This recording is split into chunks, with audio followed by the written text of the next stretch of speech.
Hello friends, పెళ్లి అంటేనే మగవాడిలో దడ పుట్టిస్తున్నారు కొంతమంది అమ్మాయిలు. ఇటీవల కాలంలో మనం చూస్తూనే ఉన్నాం. ఎక్కడ చూసినా పెళ్లి అయిన కొద్ది రోజులకే భర్తలను పైలోకానికి పంపిస్తున్నారు కొంతమంది ప్రతివతలు. ఇప్పుడు మనం తెలుసుకోబోయేది కూడా అలాంటి ఒక సంఘటన గురించే. పెళ్లి చేసుకొని ఆనందంగా హనీమూన్ కి వెళ్లిన రాజా రఘువంశీ అనే ఇండోర్ కి చెందిన వ్యక్తిని అతని భార్య తన లవర్ తో కలిసి హనీమూన్ స్పాట్ లోనే హత్య చేసింది. ఈ సంఘటన ఇప్పుడు దేశం మొత్తం సంచలనంగా మారింది. అయితే రాజా రఘువంశీ హత్య ఎలా జరిగింది, తన భార్య సోనం అతనిని ఎందుకు చంపవలసి వచ్చింది అనే పూర్తి డీటెయిల్స్ ని ఈ రోజు ఈ వీడియోలో తెలుసుకోబోతున్నాం. సో ఫ్రెండ్స్, ఈ వీడియో చాలా ఇంట్రెస్టింగ్ గా ఉండబోతుంది కనుక ఎక్కడా స్కిప్ చేయకుండా చివరి వరకు చూడండి. అలాగే వీడియోని స్టార్ట్ చేసే ముందు ఈ సంఘటనపై మీ అభిప్రాయం ఏంటి అనేది కామెంట్ రూపంలో తప్పక తెలియజేయండి. ఇక ఆలస్యం చేయకుండా వీడియోలోకి వెళ్ళిపోదాం.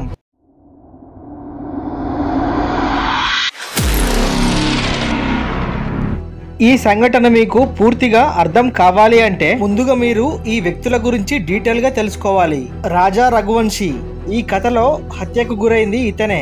29 ఏళ్ల ఈ వ్యక్తి మధ్యప్రదేశ్ లోని ఇండోర్ లో ట్రాన్స్పోర్ట్ బిజినెస్ రన్ చేస్తున్నాడు. ఇదే ఇండోర్ కి చెందిన 24 ఏళ్ల సోనం అనే అమ్మాయితో రాజా రఘువంశ్ పెళ్లి కుదిరింది. ఈమె ఫ్యామిలీ కూడా ఇండోర్ లో బిజినెస్ రన్ చేస్తున్నారు. ఇప్పుడు మనం మరో వ్యక్తి గురించి మాట్లాడుకోవాలి.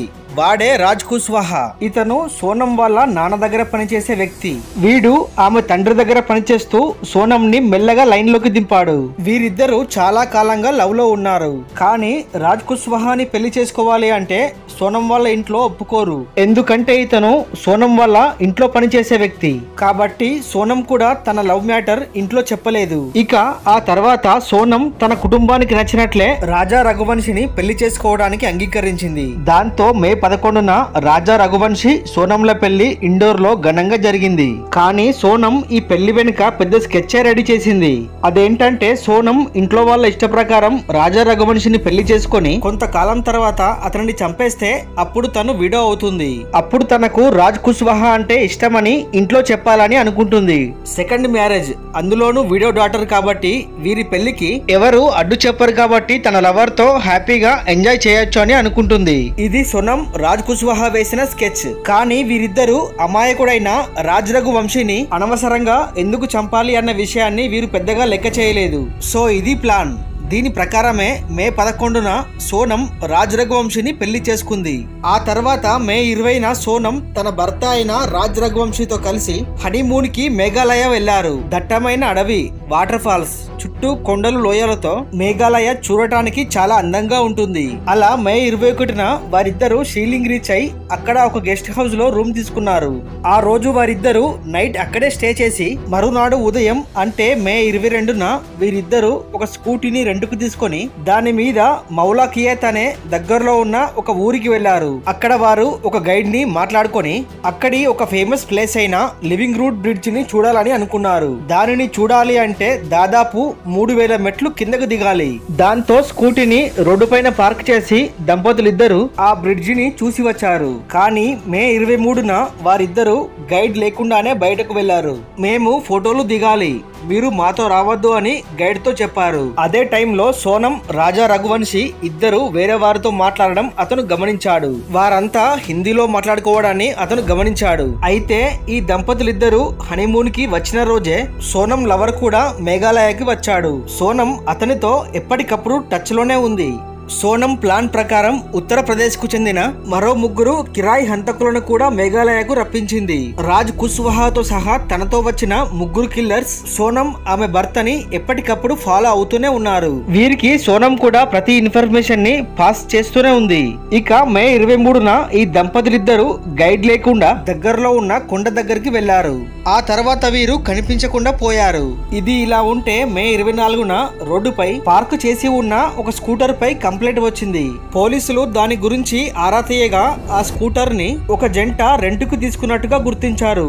దాంతో మే 24న హనీమూన్ కి వచ్చిన జంట మిస్ అయినట్లు మేఘాలయ పోలీసులు కన్ఫర్మ్ చేసుకున్నారు. వెంటనే సెర్చ్ ఆపరేషన్ స్టార్ట్ చేశారు. కానీ 2 రోజులు అయినా కానీ వీరి ఆచూకు మాత్రం లభించలేదు. దాంతో ఎన్డీఆర్ఎఫ్, ఎస్డీఆర్ఎఫ్ బృందాలు కూడా సెర్చ్ ఆపరేషన్ ను ప్రారంభించాయి. అలా 9 రోజుల సెర్చ్ ఆపరేషన్ తర్వాత జూన్ 2న ఒక వాటర్ ఫాల్ దగ్గర కుళ్ళిపోయిన స్థితిలో రాజ్ రఘువంశీ డెడ్ బాడీ దొరికింది. అతని పక్కన ఒక కత్తి, సెల్ ఫోన్, రక్తపు మరకలున్న రెయిన్ కోట్ కూడా అక్కడ దొరికింది. ఇవన్నీ చూసిన పోలీసులు అతనిది హత్య అని నిర్ధారించారు. కానీ అక్కడ సోనం ధరించిన వైట్ కలర్ రెయిన్ కోట్ ఉండటంతో సోనం కూడా హత్యకు గురై ఉంటుందని అందరూ భావించారు. దాంతో సోనం డెడ్ బాడీ కోసం వెతకడం ప్రారంభించారు. ఇది ఇలా ఉంటే జూన్ 4న రాజ్ రఘువంశీ డెడ్ బాడీ ఇండోర్ కి చేరుకుంది. కానీ సోనం ఆచూకీ మాత్రం లభించలేదు.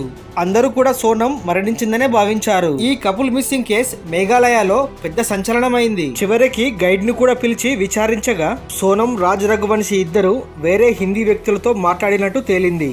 వారి గురించి ఎంక్వైరీ చేస్తూ మేఘాలయ పోలీసులు ఉత్తరప్రదేశ్ కి వెళ్లారు. ఎంక్వైరీలో భాగంగా వారు సోనం కాల్ రికార్డుని కూడా పరిశీలించారు. దాంతో సోనం తన లవర్ రాజ్ కుష్వాహాతో మాట్లాడిన విషయాలు బయటకు వచ్చాయి. ఇలా సోనమే పక్కా ప్లాన్ తో ఈ హత్య చేయించింది అన్న విషయం వెలుగులోకి వచ్చింది. ఆ తర్వాత జూన్ 8న ఆ కిరాయి హంతకులను అరెస్ట్ చేశారు. సోనమే ప్లాన్ ప్రకారం ఇదంతా చేసిందని ముందుగా సోనం ఫ్యామిలీ యాక్సెప్ట్ చేయలేదు. పోలీసులు కావాలనే ఈ కేసుని తప్పుదోవ పట్టిస్తున్నారని సోనం తండ్రి ఆరోపించారు. ఇక జూన్ 8న సోనం ఉత్తరప్రదేశ్ లోని గజియాబాద్ దగ్గర హైవే మీద ఉన్న డాబా వద్దకు వెళ్లి ఏడుస్తూ అక్కడ పనిచేసే ఒక వ్యక్తి వద్ద నుండి ఫోన్ తీసుకొని తన తండ్రికి ఫోన్ చేసి మేఘాలయలో కొందరు దొంగలు తన మెడలోని బంగారాన్ని దొంగతనం చేయడానికి ప్రయత్నించారని, వారి నుండి నన్ను కాపాడే ప్రయత్నంలో రాజ్ రఘువంశీ మరణించాడని, నేను ఎలా బతికానో నాకే తెలియదని ఒక కట్టుకథ అల్లింది. చనిపోయింది అనుకున్న కూతురు బతికే ఉందని తెలియడంతో అతను సోనం ఆచూకీ గురించి పోలీసులకు తెలియజేశాడు. వెంటనే వారు ఆ దాబాకి వెళ్లి సోనంని దాబా నుండి పోలీస్ స్టేషన్ కి తరలించారు. ఇక పోలీసులు తమ వద్ద ఉన్న ఆధారాలతో తనని ఎంక్వైరీ చేయగా సోనం తన నేరాన్ని అంగీకరించింది. అయితే ఈ మర్డర్ కేసు ఇంత పెద్ద సంచలనం అయినా కూడా సోనం పోలీసుల కళ్ళుగప్పి 17 రోజుల పాటు బయట ఎలా ఉండగలిగింది అనేది ఒక పెద్ద మిస్టరీగా మారింది. ప్రస్తుతానికైతే ఈ కేసు పూర్తి ఇన్వెస్టిగేషన్ నడుస్తుంది. ఈ మధ్యకాలంలో ఇలాంటి సంఘటనలను ప్రతిరోజు మనం చూస్తూనే ఉన్నాం. ఇలాంటి అక్రమ సంబంధాల మూలంగా నిత్యం ఏదో ఒక చోట ఇలాంటి హత్యలు జరుగుతూనే ఉన్నాయి.